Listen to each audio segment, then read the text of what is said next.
Hello everyone, my beautiful little rodents. I'm finally getting to doing my little life update. It's been a lot. Like, oh my god. The last thing that happened from the last year is that I finished that PHP IOP program and that my grandfather passed away. Unfortunately, things did not get better. I went through a few more deaths, unfortunately. When I finished the program last year, I ended up going no contact with my parents, or no contact with my mom, and very low contact with my dad. And it was necessary for my healing, for my rebuilding. It was really freaking hard too, because it was right before Mother's Day, and the grief was horrible. So that happened in April of 2025. So we're just struggling. It's really hard. And then okay, hold on. And then June rolls around,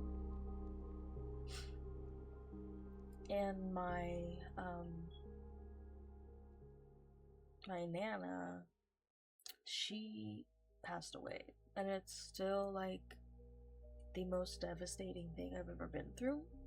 She was my everything. When I literally had no one in my family, not friends, nobody, when nobody had my back, she did. So that was even okay, holy shit. It wasn't really a surprise, but it was still devastating. My Nana, around 2019, 2020, she started to develop dementia and Alzheimer's, and it was one of those cases where it was drawn out so long. She had it for 5 years, and it was just the slowest decline you could think of. My brother and I took turns. So he did it first for a few months, and then I did it for a few months, being her full-time caretaker. Making sure she eats and brushes her teeth and bathes and eats and drinks an appropriate and required amount of food and drink. And her memory was so bad. Her memory just got awful, and sometimes it even made her aggressive because she didn't remember things that she did, and then you would try to tell her you already did that, and obviously in her mind she didn't. So it was just really hard to manage. My Nana was never like that until her dementia hit. I mean, everybody said that, at the funeral. They were they said it was so hard to see such a beautiful and kind person like my Nana she was always talking about bringing people together and making things more peaceful and community-like. And so when all of us saw that get stripped away,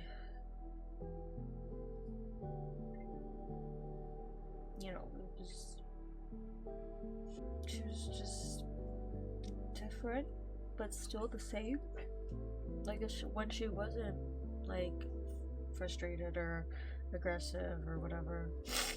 Which I don't say that, by the way, I don't say that in a mean way. I mean that in a genuine, like, I understand way. I have amnesia and memory loss, so I understand that feeling of like people saying something happened and you're like, it didn't. I don't have any memory of that. But there's something that I hold near and dear to my heart that she said one of the last times we ever took her out. And when I think about it, I think that was the last time my family ever celebrated 4th of July. Fuck, we rented a spot at this massive park, this big I think it was a national park. Fucking hugigantic, like, can't even describe. Anyway, we rented a little area to barbecue and whatnot. And there was like this lake, and my nana loved nature. She loved animals. The smaller it was, the cuter she thought it was. So when she saw a lake with little ducks, she was like, I want to go over there. She's like, I want to go see the ducks. So I took her over there, and just me and her. She looked at me and she goes, what's your name? And because she was at this point where she like names and stuff, like it was not a thing. So I told her, my name is blah blah blah. And she looks at me and she goes, well, I don't know who you are, but I know that I love you. It took every fucking fiber of my being to not burst into fucking tears, bro.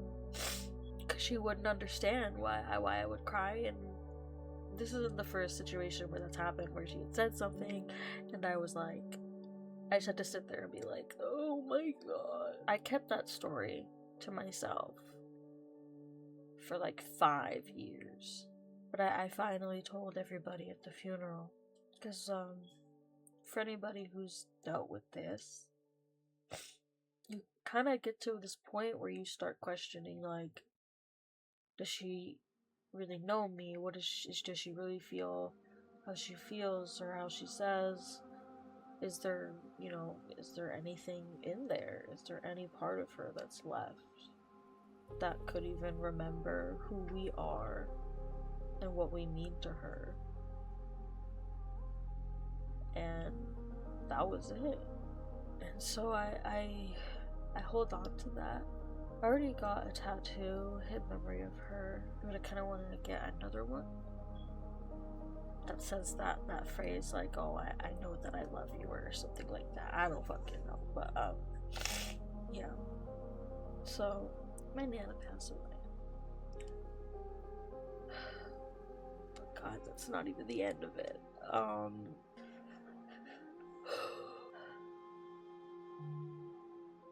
My mom tried to break no contact because we saw each other at the funeral, and I had to be really strict with my boundaries with her, and that just added on to the guilt and the grief. And then the family dog that I helped rescue and rehabilitate, and I taught that dog what it meant to be in a love and safe home, because he was rescued off the streets. He had been living on the streets in the Middle East for the first like 4 to 5 years of his life. That's kind of like the estimate. And then we got him in 2019, and it was me and him from start to finish. He was such a beautiful dog. Once he like realized that he was in a good, safe, home, he just, like, he was already super sweet when we first adopted him, but he just got cuter and cuter and nicer, and he was so happy. He was very cuddly. He loved to play. He was like a golden retriever mixed with, I believe, an Akita. He was just such a beautiful dog. He loved to be involved everywhere. Like, if you were there, if someone was there, he wanted to be there. He loved people. He was such a people dog. Like, he didn't really understand personal space either. So he was one of those dogs who would just be all up in your business, like, no matter what you're doing. We kind of know that his time was coming. You know, when dogs get really old and they just can't really walk anymore and they have all kinds of problems. Yeah, so it was time. So September 2025, my parents took him to the vet and he was laid to rest. I should fucking slow. And then in October, a good friend of mine took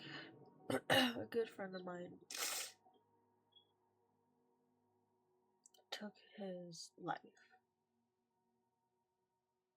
I'm not gonna go into detail here. This is not really, the situation's not my situation to tell. But, he was also like super close with my bestie. And he was so funny. He just like was so kind to me the first time we met. And he always, you know, did his best and he supported me a lot as a content creator and an artist. I got to work with him in a both professional and personal manner.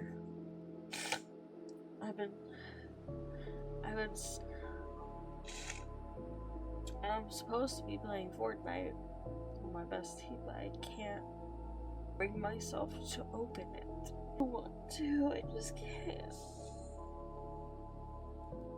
What to say about that? Because like I said, it's not my situation and story to tell. I just broke inside. I didn't know what to do with myself. I was traumatized. I was going through grief that I never even imagined I could go through. I had also then been diagnosed with OCD, and a pretty fucking bad case of it too. So I went through an online treatment program for that, and it was 3 months, and every day we just did exposure therapy pretty much. We did an anxiety and course on anxiety and different ways to like treat it, look at it, what it is, what it isn't. And then we did exposure therapy, which I think was like the key for me, and I learned how to manage my OCD and my anxiety, and luckily since then I haven't really had issues like I did before, because I honestly had no clue that I had OCD. I thought that a lot of my thoughts came from psychosis, but no, some of them were OCD. To everyone around me, when I started asking, they were like, yeah, it's pretty obvious that you have it. So yeah, 3 months of exposure therapy and anxiety education, psychoeducation, really helped me significantly, and I'm very happy I was able to do it. Oh my gosh. So this was in December. I started to get really depressed, like probably more than I've ever been in my entire life. My DID system had split off into we had a new alter form because we couldn't deal with the depression and the grief of everything. So that sucks. And I just couldn't deal with it. I hit this breaking point of like, I had a failed attempt on my own life. Right before that, like the day before that, I had relapse on self-harm. So I was depressed. I just wanted to die all the time. Towards the end of my anxiety and OCD program, someone mentioned to me very briefly, like, because I was describing a situation in my life where I had manic-induced psychosis. I didn't know that it was a manic episode. I had no idea what those were even supposed to look like or what they did look like. But I thought it was just psychosis, because at that point that's what everyone was telling me. They were like, we don't know what's wrong with you, you have psychosis. There was something incredibly wrong, because no matter what I was doing, no matter what meds I was on, no matter what program I was in, no matter how many appointments and therapies and whatever I was going to, I wasn't getting better. I just was not, I couldn't do it. I could not do it. That's when, near the end of January, I tried to take my life. Literally a few days later, I started messaging like people on my team, being like, I forgot a very important detail.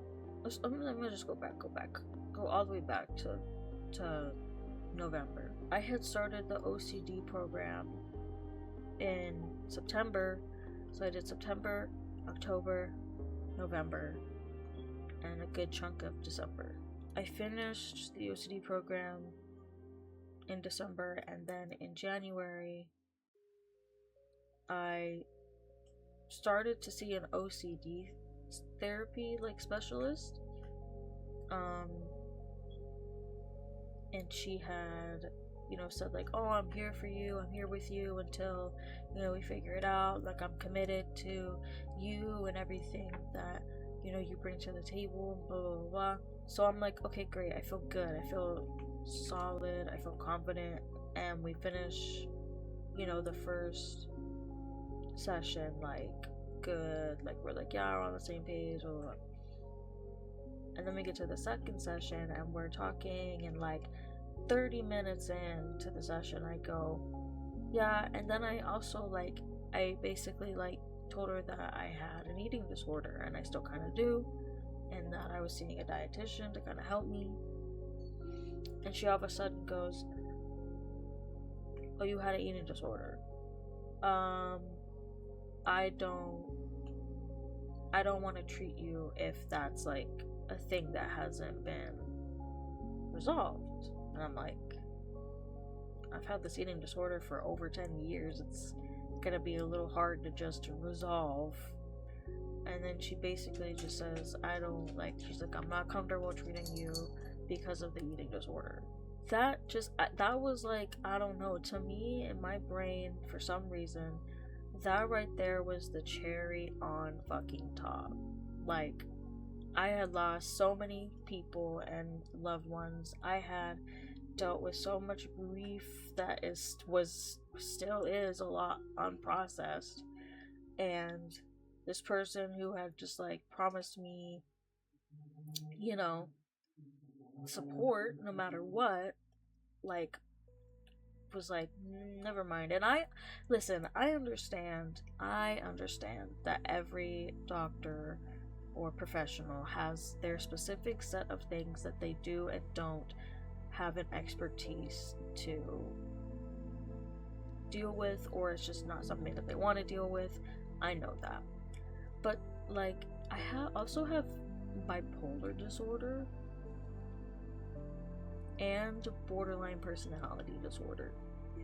So the first one was, we didn't even know I had bipolar at that point, but we did know that I had borderline. And that just promise of support during this really fucking I told her all this shit about the deaths, I told her about the self-harm, I told her about blah blah blah blah, not an issue. But then for some reason the eating disorder was. And like I said, whatever. But being told that she didn't want to work with me because of it triggered the abandonment issues, the grief, the trauma of not only having like a childhood where my parents just didn't fucking care, and having a mom that used me as her like emotional, you know what, I just had a mom that was very difficult to have. So the abandonment issues I got from growing up, plus the abandonment issues I had from having to go no contact, plus the abandonment issues I was dealing with because a bunch of people just fucking died. And then this was just like boop, cherry on top. The thing, like, unironically, the final fucking straw that broke the camel's back, and I freaked out.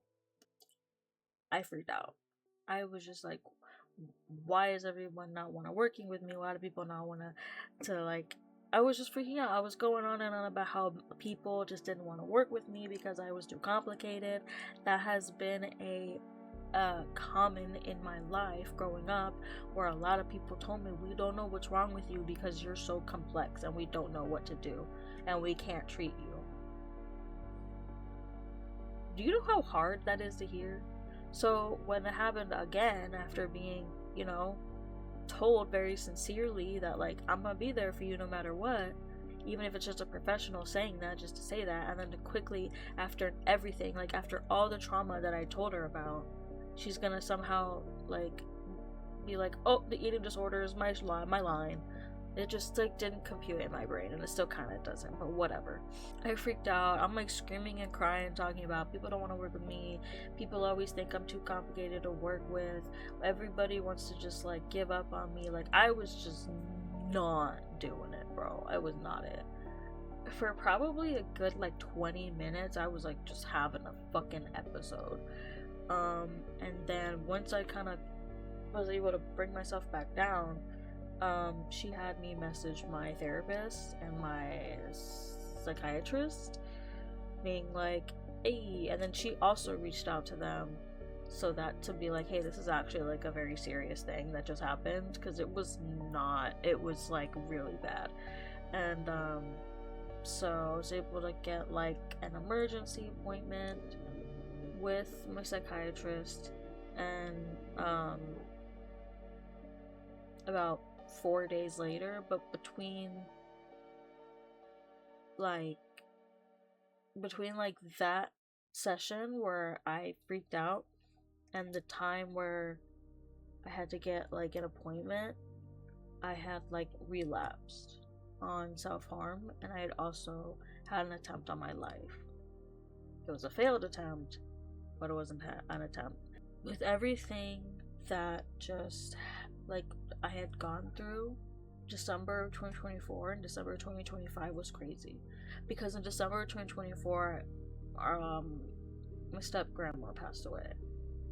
So between December of 2024 and December of 2025, I had lost my step grandma, my grandpa, my nana, the family dog, and a really, really, really, really good fucking friend of mine. That's 5 deaths in 12 fucking months. So yeah, my brain had kind of given up and was just, it's not even spiraling, I was nosediving to the fucking depths of depression hell. And then this is when we also kind of figured out that I had bipolar disorder, because like I said previously, we had like in my anxiety program, it was kind of brought up like, hey, you kind of seem to have symptoms of bipolar 1 based on just the things that you've told us. So after that, I stopped smoking some weed because I had to get sober to get approved to go on lithium. And when I tell you, bro, the fucking difference in my life now that I'm on lithium is insane. It's fucking insane. So 2 weeks after being prescribed the lithium, I was able to see my psychiatrist in person, and right then and there, she gave me the screening and gave me the bipolar diagnosis. And it finally all makes sense now. Because the depression that I was feeling, and then like plus like, because whenever I'm super depressed, or I guess not super manic, like psychosis kicks in. They go hand in hand. I rarely get one without the other. So now, like, having the diagnosis and then also being on lithium, bro, my life fucking changed. I was no longer as depressed as I was. And I was no longer suicidal. Like, I don't think y'all even realize what I was living like before this diagnosis and medication and treatment, bro. I didn't know how depressed I was and how deep in the dark I was until I got that diagnosis and the medication to treat it. Because lithium is like the medication you use to treat bipolar disorder. I don't think I've like been even close to that depth of darkness since I don't even think I can get that deep anymore, which is amazing, because I did not realize I was suicidal 24/7. I was, like, genuinely, like, I'm not trying to like exaggerate. I had been chronically suicidal for like a decade, and I just didn't realize that was like not normal. I thought that everyone felt like that. Apparently not. So if there's any homies out there who's sitting there thinking it's normal to feel as awful and as shitty as you do, it's not normal. Go seek help, please. Please.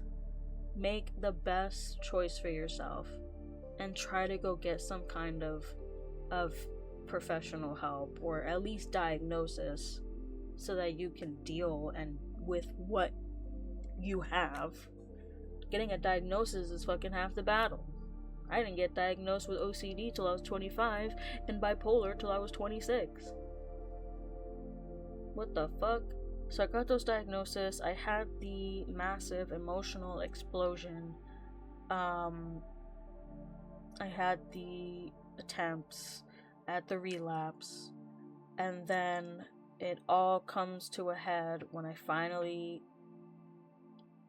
get to tell, my psychiatrist, like, I can't live like this. And so I ended up back in the exact same program that I did in 2025. And this time was different. This time we were digging into my core, and we dealt with my abandonment issues. We dealt with my OCD. We dealt with the bipolar. We dealt with it all. I am a very, very different person than who I was 10 to 12 months ago, dude. I'm calmer. I'm more well adjusted. I can do things without everything feeling so like detrimental, feeling like this impending doom all the time. More mindful. I don't want to die. I don't want to hurt myself anymore. So I would say that's a W. So pretty much that's what my life has been like. Just therapy and grief and therapy and grief and therapy and grief. We are now pretty much halfway through 2026. And I'm very slowly, very, very slowly working on my relationship with my mom. Right now we just send cards and stuff, because I'm not fully ready for like a whole full-on relationship yet, but I'm trying. The last and final bit of information / update is, for a while I'm gonna be doing low to no commentary content. I just have a lot of health issues going on, and one of them includes an infection that is like traveling throughout my body. And I was recently I got really sick, like nasty sick, coughing disgusting shit up sick, uh, because I have chronic laryngitis, which is basically my my voice box is very sensitive, it's very weak, and it gets infected a lot. So, which is why sometimes you can kind of hear that like rasp. That's what that is. I need time to let my lungs, my chest, my throat, my voice box, my sinuses, to all heal. My body is still working through the infection. It's not as bad as it was, but it's definitely still like there. My body's still trying to get rid of it. So I'm trying to do as minimal as talking as possible. This is like the most I've talked probably in like weeks. And I'm already feeling it. Like my throat already hurts. So, which is okay because I'm almost done. And the last and final few little things is that I fractured my thumb. So it's slowly becoming usable again, but I fractured my thumb. So I can't like use my hand a whole lot. Like most of the day it's wrapped in a brace, so I can't move it. It's not the worst. It was just kind of like a small fracture, but it was enough to get in my way. The final little update I have for y'all is that I got x-rays on my spine because I've been having these horrendous back issues. Like the muscles in my back, like my lower back, like the lower back and like hip muscles would just like they burn, they hurt, they cramp up, and they spasm. We don't really know why. We think it's nerve damage because I do have a lot of nerve problems, but we're thinking my nerve problems are causing my back muscles to spasm and my lower back, and those muscle spasms push up against my spine. Like they're so bad. They push up against my spine. They burn like hell. They cramp up my legs, and my spine is like straight. It gets straightened out. So instead of having like the natural curvature of your spine, like if you look at a picture of a spine, it has like the outward curvature and then like the inward curvature towards the bottom, and that inward curvature for me gets straightened out. So my muscles push on that inner curvature to straighten out the bottom, and that causes me to have issues sitting up, issues walking, issues standing up. There are some days where even just walking for about 5 to 10 minutes will cause intense burning. I like sometimes I can't even walk. Like I get to a point where it's so bad the burning travels down into my knees and into my shins and into my feet. So I have to I'm just fucking bound to like my fucking chair or whatever. I have medication for spasms and inflammation, which help a lot for the most part. And then I have I have a walking cane. Yeah, I'm 26 and I need a walking cane, but whatever.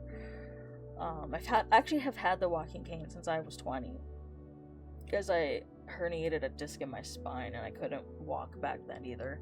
So that's what's going on with my spine, and so it's a little strange. I honestly never even occurred to me that your spine could straighten out like that. So my husband helps me with like at home physical therapy. My doctor has sent me the best like physical therapy routines, stretching routines, and so whenever I really need it, I just ask my husband to help me. You just have to do it like every few days. You don't have to do it every day, but every few days, like he has to help me like readjust my muscles and my spine. So that's been my last 12 months of my life.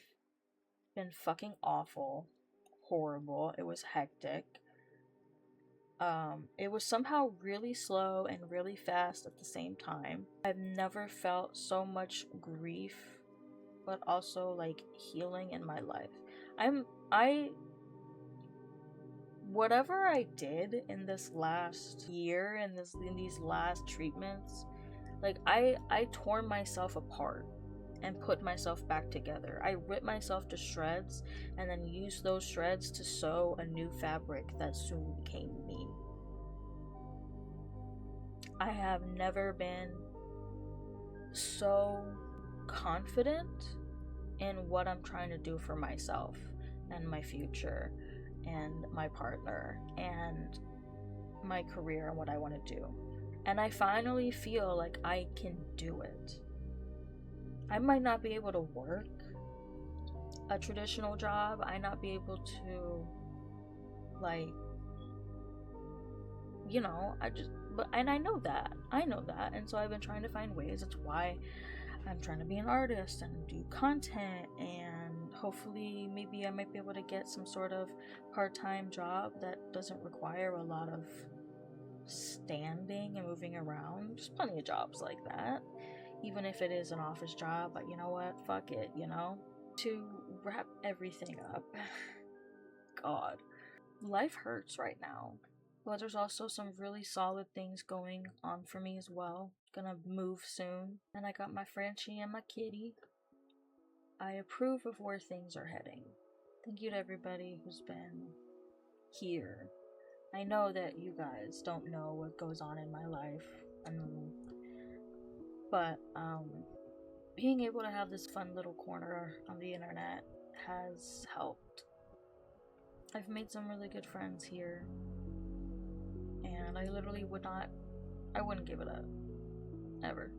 So thank you for listening, for allowing me to get all this stuff out of my mind. I know it was a word vomit a little bit. I didn't script this, so how could I with all that shit?